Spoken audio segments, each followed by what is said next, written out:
ಜಮೀನ್ದಾನ ತಂಗಿಯಾದರ ಜಂಬು ಎನ್ನುವುದಿಲ್ಲ ಈ ಜೈಲ ತಲೆಗೆ. ನಾನು ಕೂಡ ನಮ್ಮ ಅಣ್ಣ ಅತ್ತಿಗೆ ಜೊತೆ ಇವಳ ಮದುವೆ ಬಗ್ಗೆ ಅನುಮತಿ ಪಡೆಯಲೇಬೇಕು.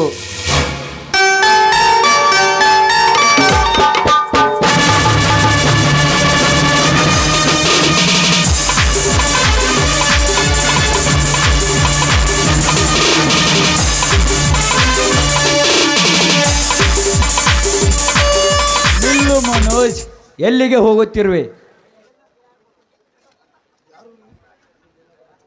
ಯಾರು ನೀವು? ನನ್ನಿಂದ ಏನಾಗಬೇಕು? ನಾನು ಯಾರೆಂದು ಮುಖ್ಯವಲ್ಲ ಮನೋಜ್, ಆದರೆ ನಾನು ಹೇಳುವ ವಿಷಯ ಬಹುಮುಖ್ಯವಾಗಿದೆ ನಿನ್ನ ಬದುಕಿಗೆ. ಹಲೋ ಮಿಸ್ಟರ್, ಏನು ಹೇಳುತ್ತಿರುವೆ ನೀನು? ಯಾರೆಂದು ಗೊತ್ತೇ ನಾನು ನಿಮಗೆ? ಗೊತ್ತು ಮಿಸ್ಟರ್ ಮನೋಜ್, ನೀ ಯಾರೆಂದು ಗೊತ್ತು. ಅಷ್ಟೇ ಅಲ್ಲ, ನಿನ್ನ ಮನೆಯಲ್ಲಿ ನಡೀತಿರುವ ಖುದ್ದಾಗಿ ನಡೀತಿರುವ ಅನೈತಿಕ ಸಂಬಂಧವೂ ಗೊತ್ತು. ಹಲೋ ಮಿಸ್ಟರ್, ಯಾರ ಬಗ್ಗೆ ಮಾತನಾಡುತ್ತಿರುವೆ ನೀವು? ಅರ್ಥವಿಲ್ಲದೆ ಮಾತನಾಡಿದರೆ ಈ ಸೈನಿಕನ ಕೋಪ ತಿರುಗಾಗಬೇಕುತ್ತದೆ, ಎಚ್ಚರವಿರಲಿ. Cool down Manoj, cool down. ದೇಶ ಕಾಯಲು ಹೋಗುವ ನಿನಗೇನು ಗೊತ್ತು? ನಿನ್ನ ಮನೆಯಲ್ಲಿ ನಡೆಯುತ್ತಿರುವ ಅನೈತಿಕ ಸಂಬಂಧವು ಈ ಕೀರ್ತಿರಾಜನ ಹತ್ರ ಕೇಳು. ನಿನ್ನ ಅತ್ತಿಗೆ ಒಂದು ಸೋಗಿನ ಸೂಳೆ ಎಂದು. ಲೇ ಕೀರ್ತಿ, ಇನ್ನೊಂದು ನನ್ನ ಅತ್ತಿಗೆ ವೇಷ ಎಂದು ಬೊಗಳಿದರೆ ಕೊಂದು ಹೋಗುವುದು ಖಂಡಿತ ಮಗನೇ, ಜಾಗ್ರತೆ ಎಂದಿರು. ಲೇ, ಕೊಲ್ಲಬೇಕಾಗಿರೋದು ನನ್ನಲ್ಲೇ ಮುಟ್ಟಳ.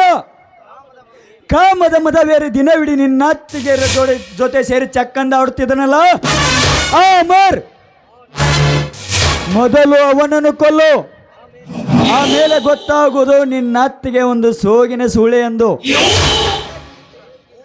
ಲೇ ಕೀರ್ತಿರಾಜ್, ಸಾಕು ಮಾಡು ನಿನ್ನ ಸೋಗಿನ ಮಾತನ್ನು. ಅರುಷದಿಂದ ಮನೆಗೆ ಹೋಗುತ್ತಿರುವ ಈ ಮನಜನ್ನು ಕದ್ದಡಾರುತ್ತಿರುವೆಯಲ್ಲ, ನೀನು ಒಂದು ವೇಳೆ ಸುಳ್ಳಾದರೆ ಜೀವಂತಲೇ ನಿನ್ನ ಕೊಂದು ಹೋಗುವುದು ಸತ್ಯ.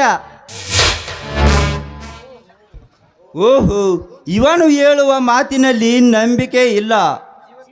ಜೀವಕ್ಕೆ ಜೀವವಾಗಿರುವ ನನ್ನ ಸ್ನೇಹಿತ ಅಮರ್, ಎತ್ತ ತಾಯಿಗಿಂತ ಮಿಗಲಾಗಿರುವ ಅತ್ತಿಗೆ, ಇವರ ಮೇಲೆ ಸಂಶಯ ಮಾಡುವುದು ಸರಿಯಲ್ಲ.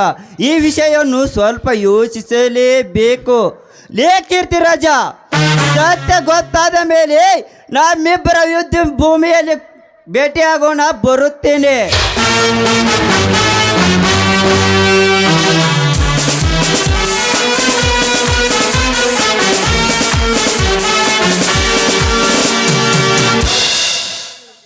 ಹೋಗು ಮನೋಜ್, ಹೋಗು. ಮೃದುವಾದ ಮನಸ್ಸಿನವನು ನೀನು. ನಿನಗೇನು ಗೊತ್ತಾಗಬೇಕು? ಈ ಕೀರ್ತಿರಾಜನ ಕಪಟ ನಾಟಕ ಈ ಕ್ಷಣದಿಂದ ಮನೋಜ್ ಮತ್ತು ಅಮರ್ ನಡುವೆ ಆರಂಭವಾಗಲಿದೆ ಮಹಾಯುದ್ಧ. ಅಮರ್ ಎದುರಾಳಿ ತಿರುಗುಬಾಣ ಹೇಗಿದೆ ಎಂದು ಗೊತ್ತಾಗೋದು ನಿಮ್ಮ ಬಡತನದ ಬದುಕಿಗೆ. ಅತ್ತಿಗೆ ಎತ್ತಿ ಆಡಿಸಿದ ಮೈದುನನ್ನೇ ಮುತ್ತು ಆಗಬೇಕು ಆ ಅಂಬಿಕಳ ಬದುಕಿನಲ್ಲಿ. ಅಂದಾಗಲೇ ತೃಪ್ತಿಯಾಗೋದು ಈ ಕಂಗಟ್ಟ ಕೀರ್ತಿರಾಜನಿಗೆ. ಇಲ್ಲಿಗೆ ನನ್ನ ಅಂತಿಮ ಕಾರ್ಯ ಅಂತಿಮವಾಗಲಿಲ್ಲ.